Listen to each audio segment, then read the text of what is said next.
السلام عليكم ورحمة الله وبركاته. أهلا وسهلا بيكم وحلقة جديدة يوم السبت اللي متعودين فيه على الدوري الإنجليزي، بس المرة دي الحلقة لمنتخب مصر عشان احنا في التوقف الدولي.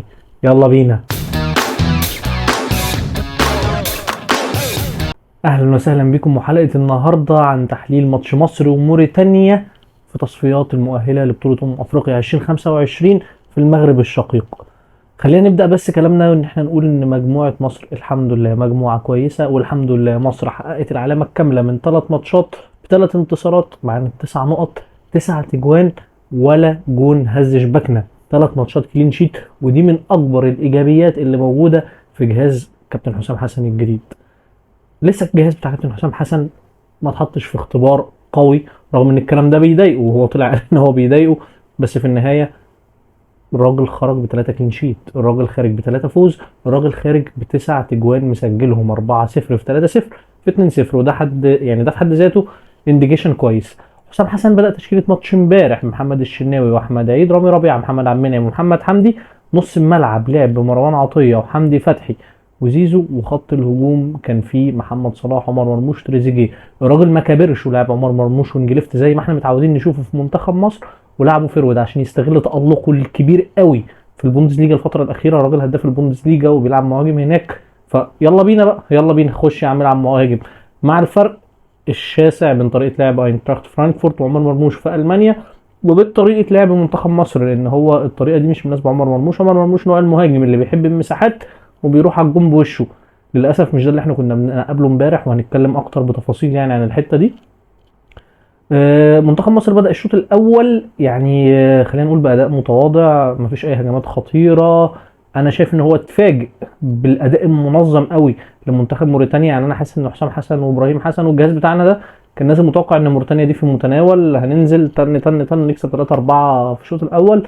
بس هو ما لقاش ده، لقى فرقة منظمة، فرقة كويسة، فرقة خطوطها متماسكة، فرقة بتلعب دفاع متأخر وبتقفل المساحات بطريقة قوية جدا. الفرقة كانت بتلعب مدافعين، الاربعه العاديين بتوعهم، والاثنين اللي في نص الملعب الديفندرات كانوا بينزلوا يساندوا. فانت كان عندك الخط الاخير انت بتقابل منتخب مصر بيروح يقابل ب6 مدافعين، فانت قفلت كل المساحات على مرموش، على صلاح، على تريزيجيه.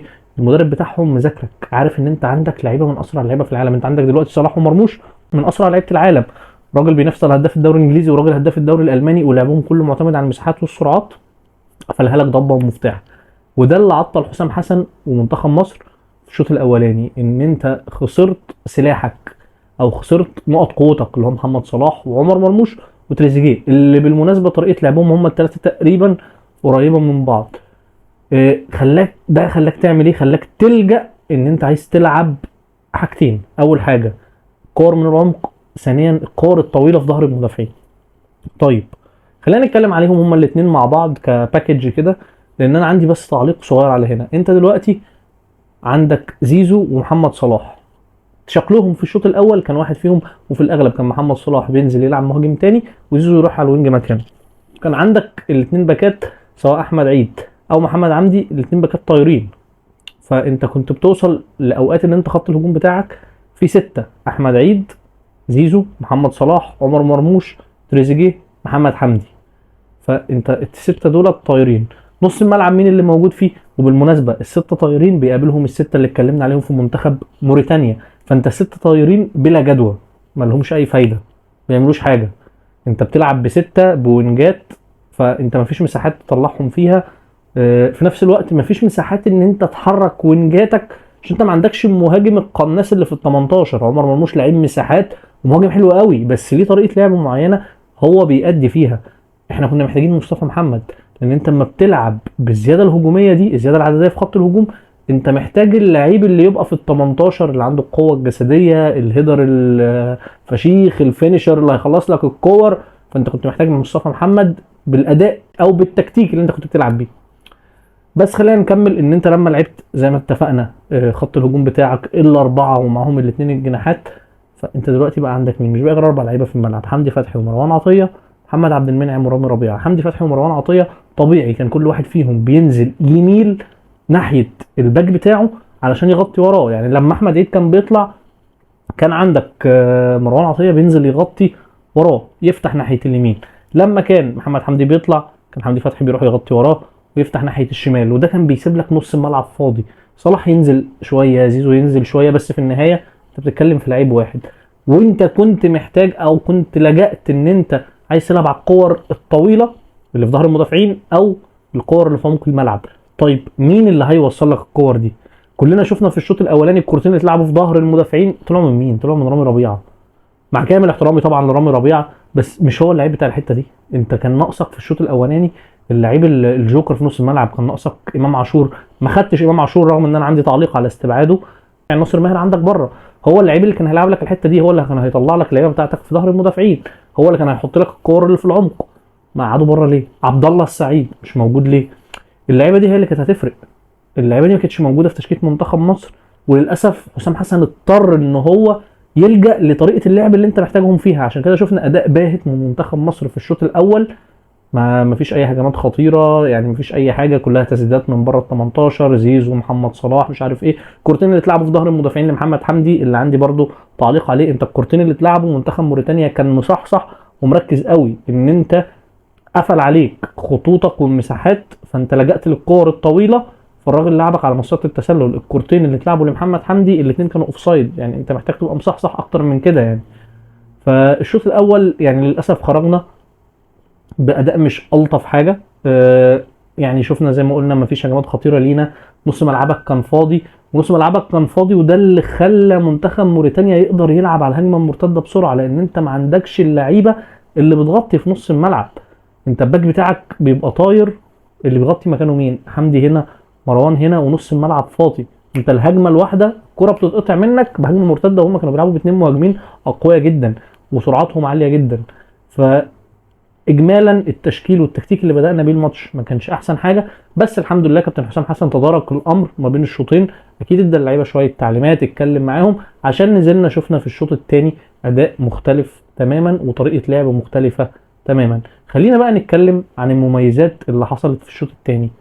اول حاجه اصابه محمد عبد المنعم اللي اجبرتك انك تخرجه بره، ان انت يكون عندك لعيب تقدر توظفه في كذا مكان زي حمدي فتحي، تاخده من نص الملعب ترجعه مساك، ده في حد ذاته شيء كويس جدا. ان انت محتاجتش ان انت تجيب حد من على دكه الاحتياط وتخسر التبديل بتاعك، انت رجعت حمدي فتحي مساك، وعملت ايه؟ نزلت مصطفى محمد، لاعب مصطفى محمد مهاجم، ودخل زيزو في قلب الملعب، طلع صلاح لبره، طلع مرموش لبره، بقى عندك تريزيجيه وزيزو الاثنين بيلعبوا في قلب الملعب، مصطفى محمد مهاجم صريح، بقى عندك حمدي فتحي ومروان عطيه الاثنين رجعوا لورا شويه، بقى عندك عمق في التشكيله، بقى عندك عمق في التشكيله، عندك ثلاثه قدام، عندك تحتهم اثنين زي ما قلنا اللي هو زيزو وتريزيجيه، الاثنين دول قدروا يحركوا خط الهجوم. بقت الديفندرات بتاعتك اللي هو حمدي ومروان انت مش محتاج ان هم يغطوا ورا الباكات لما الباكات كانت بتطير، وفي نفس الوقت بيفتحوا الملعب والدنيا بتبقى فاضيه في النص، لا انت بقى عندك اللعيبه اللي في النص ودولت بقوا بيقضوا ادوارهم الدفاعيه كويس، وده قدر يمنع الهجمات المرتده اللي كانت بتحصل عليك، وقدرت تحد من خطوره موريتانيا بشكل كبير جدا.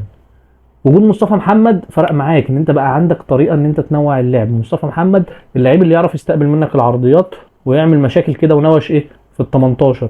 وجود زيزو وتريزيجيه اللي نزلوا دخلوا لقلب الملعب شويه، في نفس الوقت برضو دولت اللعيبه اللي ايه يا باشا، هعرف اطلعك بحته من النص، هعرف اطلعك بثرو، هعرف اعمل الكلام ده كله. فالكلام ده كله خلى هجوم منتخب مصر معتمد على اشكال مختلفه من اللعب، مش شكل واحد زي ما كنا شفنا الشوط الاول، كل حاجه كوره طويله في ظهر المدافعين، المدافعين عاملين حسابهم، المدرب مذاكر اوفسايد. وده اللي خلاك في الشوط الثاني لما تلعب فعلا بقى الكره الطويله في الجون الثاني اللي لعبها مروان عطيه حلوه قوي في ظهر المدافعين، المدافعين سرحوا، وعلشان كده الكره دي ما قدروش يلعبوا فيها على الاوفسايد، وعدت وجي منها الجون اللي عرضها محمد حمدي لمحمد صلاح وحطها في الجون. طب ليه؟ هل ده عيب في لعيبه موريتانيا؟ مش هقول لك هو عيب في لعيبه موريتانيا، بس في الشوط الاول لعيبه موريتانيا كانت مركزه جدا ان هي عارفه ان انت هي دي اللعبه اللي انت هتلعبها، انت هتلعب الكره في ظهري انا هوقعك في الاوفسايد. وده اللي احنا عملناه الشوط الاول كله. الشوط الثاني لما طريقه لعبك اتنوعت وبقت في عرضيات، في سروهات من النص، في لعيبه بتتحرك، في تغييرات الفهم اللامركزيه، ده يجي مكان ده وده يجي مكان ده وده يروح هنا وده يجي من هنا، فلعيبه موريتانيا بقى اتشتتت، بقى يعني كم الهجمات اللي بتيجي عليها او تنوع الهجمات اللي بتيجي عليها كتير، فاللعيب ما بقاش تركيزه في حاجه واحده زي الشوط الاول. عشان كده لما عملت الطريقه اللي كنت عملت تعملها الشوط الاول نجحت، رغم ان هي فشلت في الشوط الاول كذا مره، نجحت وجبت منها جول. مهما اتكلمنا مش هنكفي تريزيجيه حقه على جمال الجون اللي جابه. ايه يا جدع الحلاوه دي، يعني شوطه زي ما بيقولوا طرشمولي خالص، كرة نازلة يا باشا، وان تاتش هوبا في السوكة، شمعتها تريزيجيه. يعني الفترة الأخيرة يا جماعة تريزيجيه مش هنقول فضله على منتخب مصر عشان مفيش حد ليه فضل على منتخب مصر، بس تريزيجيه دوره في منتخب مصر ما يقلش عن صلاح أي حاجة. دوره ولحظاته المؤثرة وجوانه المؤثرة وأسيستاته المؤثرة.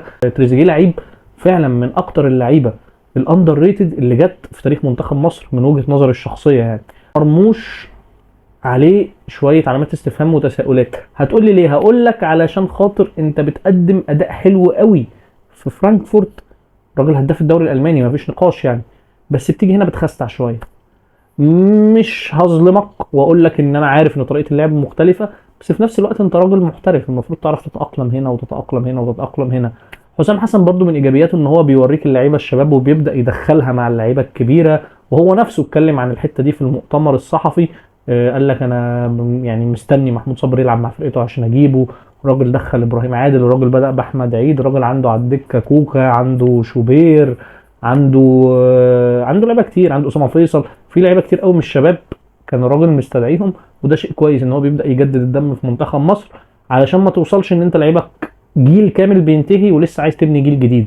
انت بتحط من الصغير مع الكبير واحده واحده لحد ما في النهايه تقدر تطلع الجيل اللي هيقدر يشيل منتخب مصر في الفتره الجايه، لان احنا اللعيبه الخبره بتاعتنا كلها بدات تكبر في السن. اصابه محمد عبد المنعم برضو علشان نطمن كلنا عليه ما هياش كبيره، الاصابه الحمد لله نتيجتها طلعت، هي كدمه بسيطه، والراجل هيلحق مباراه العوده اللي هي هتكون يوم الثلاث اللي جاي ان شاء الله. طبعا كلنا يعني بنتمنى له الشفاء سواء اهلاويه او زملكاويه، الراجل دلوقتي احترف بره مصر وكلنا يعني بنشجعه، وكلنا في ظهرك كمان يعني زي ما كلنا في ظهرك يا مصطفى يا محمد وعمر مرموش ومحمد صلاح ولاعيبتنا المحترفه كلها.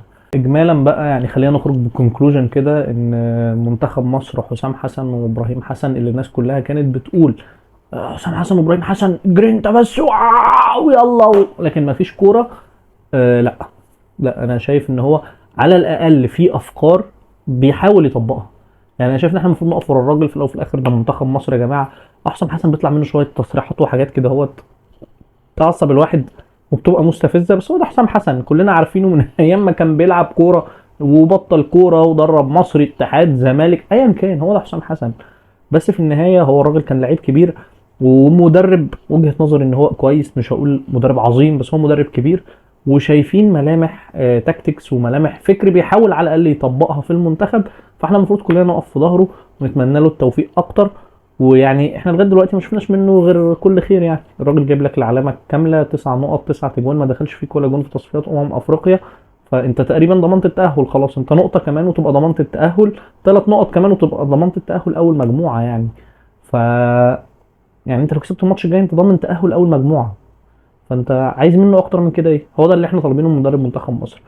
إيه شويه كومنتات بنقولها، شويه نقط ضعف بنحاول نركز عليها ونتمنى ان هو يشتغل عليها ويعدل منها، عشان كلنا عايزين نشوف منتخب مصر في اعلى الاماكن طبعا وفي اعلى المحافل سواء الدوليه او الافريقيه، وبيتوج تاني بالبطولات زي ما اتعودنا عليه كلنا. بس في النهايه لازم كلنا نقف في ظهره وكلنا نشجعه وكلنا نقف ورا بلدنا. لو عجبك الفيديو يا ريت تعمل شير ولايك وسبسكرايب في القناه لو انت مش مشترك، ويا ريت تفعل زر الجرس عشان يوصلك مننا كل جديد. اكتب لي في الكومنتات قول لي ايه رايك في الكلام ده، وشايف ايه هي نقط ضعف منتخب مصر مع حسام حسن، وايه هي نقط قوه منتخب مصر مع حسام حسن، وحابب ايه اللي يتعدل في تشكيله المنتخب.